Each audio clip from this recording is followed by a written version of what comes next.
Hello everybody, welcome back to a brand new video. Today we're going to be taking a look at politics without Donald Trump. And in reality, Donald Trump made politics interesting, if I had to say it.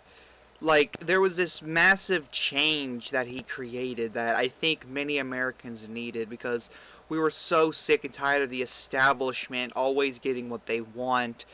I mean, if Donald Trump didn't run, Jeb Bush might have been the Republican nominee, and Nikki Haley, more likely than not, would have been his running mate, if we're being honest. A Bush-Haley ticket versus a Clinton-Kaine ticket. That's just how establishments work. Establishment versus establishment, a 2012 repeat. I mean, Obama was never establishment until he got bought out before when he got elected, so. But anyway, let's take a look at how this electoral map would have gone down. Oregon would have gone to a likely margin. Clinton only won it against 10 by Trump, and I think someone like Bush, who was less polarizing than Trump, would have broke it under 10. Nevada, I think Bush would have won that by a lean margin, probably wins it by a point or two. Does better in Clark County and Washoe, does a lot better than what Trump would have done. Arizona wins it by a McCain margin. The reason why Trump did so poorly is because he kept attacking John McCain. The only reason why Trump did so poorly. Let's make the map all nice and pretty. There we go. New Mexico, I want to say Bush wins it by a lean margin. He flips it. But Colorado, I want to say Clinton still wins it by a lean margin. I don't, it was trending blue fast. I don't see a Gary Johnson, a major Gary Johnson run. Because I think there wouldn't be that big of a third-party vote this time around because Clinton's unpopular. Bush wasn't all that unpopular, really. He was just there. He wasn't unpopular, but he wasn't popular. He was just there, and more people would vote for Bush over Clinton any day, in my opinion. Nebraska 2nd District, it goes likely, or lean, R. The Rust Belt, we'll talk about it here in a second. He probably picks off Georgia by a likely margin. Probably wins it by 6 or 7. Trump only won it by 5. He probably wins Florida by around the same margin Trump did, if not a little bit more. Probably 4 points. Clinton, very unpopular. Remember this. He probably wins North Carolina by 3. Same thing with Donald Trump. Virginia probably gets closer since both of these are establishmentarian candidates. There would probably be a more competitive Virginia. I think Clinton wins it by 3. She'd do a lot. Bush would do a lot better than Trump in the state. The Northeast, Bush probably still picks off Maine's 2nd District, and he probably wins Nebraska or New Hampshire, excuse me. Which will bring it back a lot of 2000 vibes with Bush winning New Hampshire. George Bush won it in 2000. 16 years later, Jeb Bush wins it, and we all know Jeb Bush has become a meme nowadays. Clinton wins Maine at large by a likely margin. Bush won't have the same effect on the rural voters in Maine's 2nd District that Trump did, so it won't go down to a lean Maine. Now the Rust Belt, Clinton probably ends up winning the Rust Belt by big margins, if we're being completely honest with ourselves. She probably wins Minnesota, Michigan, and Pennsylvania by likely margins. She probably wins Wisconsin by a lean margin. Bush doesn't have that white working class appeal that Donald Trump does, and it won't help him in these states. He won't flip them. However, he's going to flip Iowa and Ohio, just barely though. He win it by 2 or 3 points, just for the simple fact that they were trending red super quickly. Same thing with Colorado. They were trending red. There's really nothing Democrats could have done unless you ran someone like Sherrod Brown or Amy Klobuchar in 2016. They probably could have kept one of the states, if not both. Maybe Joe Biden could have kept Iowa. I think Joe Biden would have kept Iowa, in my personal opinion. That's just me. People think I'm crazy for it. But this is what 2016 would have looked like with that Donald Trump. The Rust Belt still stays heavy within Democrat hands. The South and Southwest probably would have stayed more Republican. Now let's take a look at 2020. Taking a look at 2020, pretty much we have a different kind of thing here. Bush would have 163 electoral votes that are safe, and Biden would have 198 electoral votes. As you can see, I've added 3 safe states For Joe Biden, that's the states of Oregon, Virginia, and Maine. I'll talk about Maine here in a second. Um, so Biden's probably going to wallop Bush more so than he did Trump. He's probably going to win more than 306 electoral votes. I haven't thought this in my head, so I'm just going to assume it's going to be more than 306. Bush would have dealt with the coronavirus. He would have. And I don't think he would have handled it as successfully as Trump did. I think we would have had a much worse recession, and I'll talk about this. Biden probably flips Nevada by a lean margin. I think Bush keeps Arizona.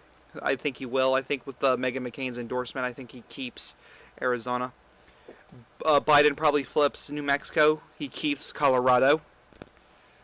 He probably flips Nebraska second, not by as big as a margin as he did in our time, but he still flips it. He probably wins by 3 or 4. The reason why he won it by 6 because Donald Trump was not seen as a moderate. The way he spoke was so far right. His policy was moderate. It was just his rhetoric was far right. Let's see. Iowa. He probably picks off Iowa by a lean margin. He probably takes Iowa back from good old Jeb Bush. Texas wouldn't be safe. Texas would go likely in this case. Texas's demographics will finally catch up to Republicans, and it will be won by 7 or 8 by Bush, especially with a bad recession on Bush's hands. Biden probably wins Minnesota by a likely margin, probably wins it by close to safe, 8 or 9 points. Wisconsin, he wins the entirety of the Rust Belt by a likely margin. He probably wins Wisconsin by 5 points, Michigan by 8, and Pennsylvania by 7. Bush has no appeal to the white working class, and especially as we have free trade being pushed under the Bush administration, possibly a much higher job loss due to the coronavirus under a Bush administration. And if I had to guess, he would probably implement a universal mask mandate, as well as social distances and a lockdown, which won't help because people will not listen to that. Bush, I want to say Bush narrowly holds on to Ohio, just because it's usually a red state. And if we were to keep this whole establishment Republican versus establishment Democrat, Iowa was always the Democrat state, and Ohio was always the Republican state. And so Bush would keep Ohio in this scenario. North Carolina, I see Biden winning it by a tilt margin. I think he barely wins North Carolina. And he's already won the election, by the way. Georgia, I think Bush would keep that by a lean margin. Changing demographics are going to catch up with Republicans in Georgia. If not tilt, I'm going to say lean. He probably wins it by a point or 2. He also hangs on to... I think he would push the socialist card on Joe Biden. I can see that happening. And he probably ends up winning Florida by 5 points. More likely than not. He loses New Hampshire. He probably loses it by a likely margin, if not lean. It'll be a 5-point win for Joe Biden. And Joe Biden would flip Maine's 2nd district by a lean margin. So this is the map. I was wrong by 5 electoral votes. Sorry, don't put a gun to my head. But Joe Biden would beat Jeb Bush 301 to 237. Would we be as polarized and divided in this timeline? Probably not.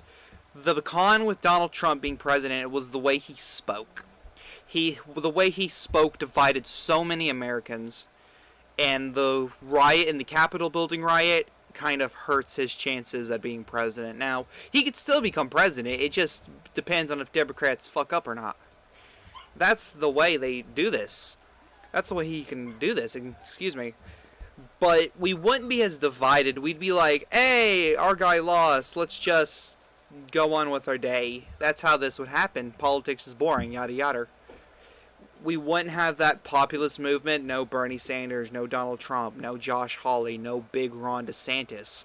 We'd have more people like Nikki Haley, Tom Rice, more Anthony Gonzalez, Dan Crenshaw.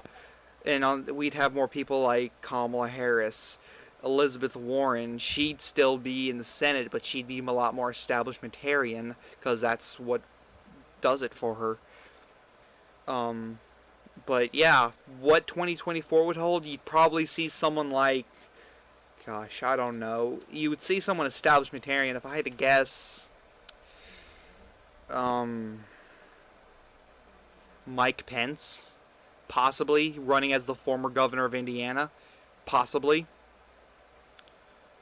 Um, I don't want to say Nikki Haley because she was the former vice president, and people don't usually run the former vice president if they've lost. God, I don't, I don't know. Possibly Martha McSally. I think she'd actually be successful in her Senate bid against Kirsten Sinema, so she'd be a good one. There would be no Greg Gianforte in Montana, by the way, due to no Trump in power. Possibly Brian Kemp. Brian Kemp would probably still be the governor of Georgia still. So Kemp would probably be the Republican nominee. And Democrats probably throws out Kamala Harris if Biden doesn't want to run. But anyway, guys, this is the Chaotic One saying peace. Go follow my Twitter at Chaotic Politics.